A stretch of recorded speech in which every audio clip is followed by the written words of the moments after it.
In this video, we're going to look at how we can create a custom UI inside of ZBrush. All right. ZBrush does allow us to move buttons and menu items around to help increase and speed up our workflow a little bit. So what you see right here on the screen is my custom UI that I've created for myself and for this class. And you'll be able to click on a link and download this particular UI if you wish to use it. If you want to follow along with the videos a little bit better for this class, I would recommend that you do download the custom UI and install it. And on the download link for this custom UI, there will be a little video showing how and where to install it. But if you do want to create your own custom UI, I'm going to show you how to do that. Again, what you're seeing here is the custom UI for this class. If I want to reset it back to the factory settings, I can come up here to Preferences, come to Config for configuration, and right here I can restore the standard UI. So by clicking that, this gives me the default factory settings custom or the UI that comes with ZBrush. Um, and and this is an absolutely fine UI. A lot of people stay within this UI. They don't change anything. They get comfortable here, and that's absolutely fine as well. But just remember that ZBrush does allow us to customize this to our taste. Okay. So if you would like to change this up, it's very easy to do. The first thing you're going to want to do is come up to Preferences, and again go to Config. And right here you'll see Enable Customize. And watch what happens when I click on this. You'll see that as I click on it, space opens up along the top, along the bottoms, and along the sides to allow us to place some buttons and menu items. So I'm going to go ahead and click Enable Customize. And now I can look at this and I can decide, what buttons, brushes, materials, or anything that menu items I might want. I can come and place them where I want them. I can also remove items that I find I don't use very much or I have little use for. For example, the Lightbox button right here.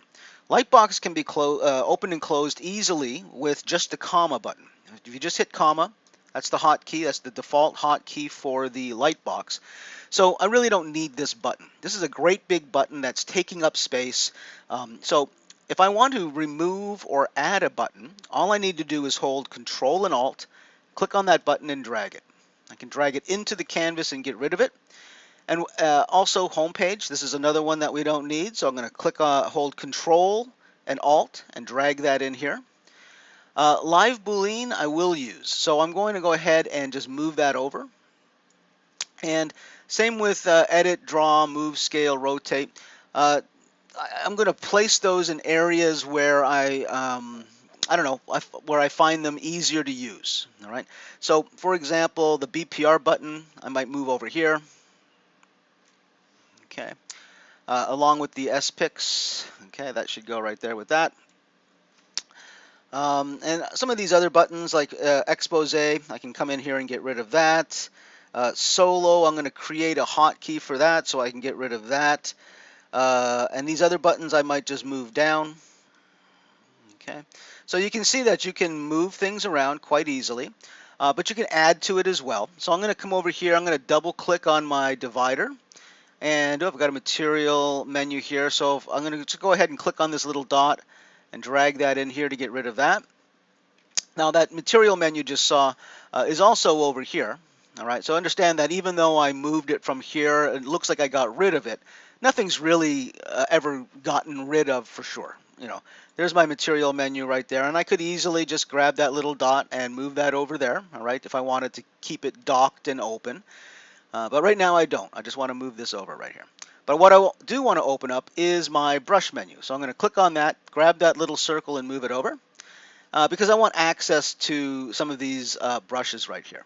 So for example, my go-to brush usually for most things is the Clay Tubes brush, which is right here. So I'm going to hold Control and Alt, grab my Clay Tubes brush and put that right there. Okay, let me just move it over a little bit. There we go. Okay. Uh, Other brushes I like to use quite a bit, clay buildup and the clay brush. So I'm going to keep all of my clay brushes together right here. I would like to use have some selection brushes, so like the Select Lasso. I use that quite a bit. All right, just put that right there. And the Select Rectangle. And again, I'm holding holding Control and Alt, dragging these out. And the Move brush is another brush I use a lot. So again, Control and Alt, click and drag this guy down. And I can put this right underneath that, right there. I can double up on my brushes here. So any other brushes that I might find useful. Now, if you're new to ZBrush, you certainly don't know, at this point what your most favorite brushes are and which brushes are used most often. So, you can just sort of populate this as you go. You don't have to do it all at once. All right. If that's, let's just do a couple more brushes. Control and Alt. Damien Standard is another brush that's used quite a bit. I do like the Curve Pinch brush. Clay Tubes brush I do use a lot. Let's see, Move Topological. I'm going to put that down here with my other Move brush. What else here? Let's see.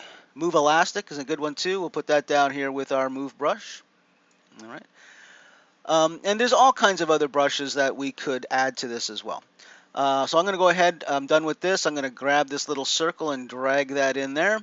And now I might try my materials palette. So let's grab this over here for now. And the couple of materials that I do like to use happen to be right here, the Matte Cap Gray. Holding Control and Alt, I'm just going to drag that over. All right. Basic Material 2 is a good one, as well as the Skin Shade 4. We'll move that over there as well. Okay. Let's see what else. We can also go into different menus up here. So let me get rid of this right now.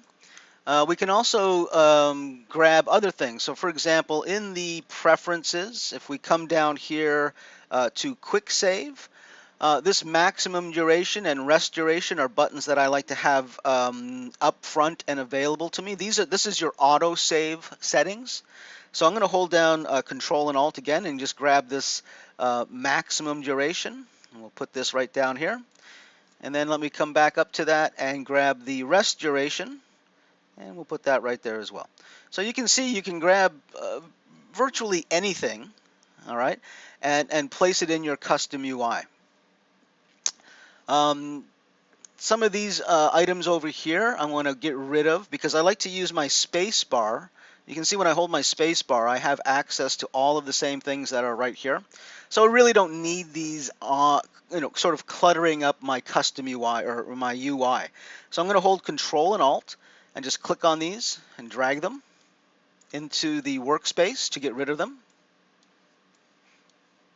As well as these guys. Let's get rid of these. There you go. And when I close that up, that's what I have right there. If I come up to Preferences and go to, let's close this up and go to Config, turn off, Enable Customize. You can see this is what my UI would look like. If I come over to, if I want to keep this custom UI so that it opens every time when I come back into ZBrush, I need to come up to Preferences and Store Config. Now make sure that you've turned off Enable Customize, and then when you hit Store Config, it will save this configuration and it will open up every time you open up ZBrush. Okay. One more thing that we can do also, if you come over to Preferences and hit Save UI, this will allow you to save this UI with a specific name. So you can name it right here. And then you can go into your Applications folder, go into your ZBrush 4R8, all right, which will probably be right at the bottom right here, ZBrush 4R8. Come down here to Z Startup. And right here you'll see user interface layouts. And you'll see in here I have a whole bunch of user interface layouts. Some of these I've created myself. Others that I've downloaded from ZBrush Central, or I've gotten them from various ZBrush books, discs that have information on it. These custom UIs, you can get them all over the place. If you sort of plug into the ZBrush world, you'll see that ZBrush artists create custom UIs, and they're quite generous, and they give them out to the ZBrush community. So you can find other configuration files, or certainly you can create your own. And just name it, place it right in there. The beauty of this is I can now take this CFG file, and I can place that maybe in, place a copy of it in Dropbox. So no matter where I go, I can access this CFG, and I can have my own comfortable custom UI available to me no matter where I have to go and work. All right. So it's a wonderful little tool to just so that you can be comfortable in ZBrush wherever you are. Okay, and again, just if you want to save that, that goes into Applications, ZBrush 4R8, Z Startup, User Interface Layouts, and just name it and place it in there. All right, I'm going to cancel that out. And that is how you create a custom UI. As long as you stored it, next time when you come back, it'll be right there. All right. Right now, though, I'm going to go back to restoring my custom UI that I have for this class right here. And again, feel free to use this custom UI or create your own. All right. If you have any questions, please contact me.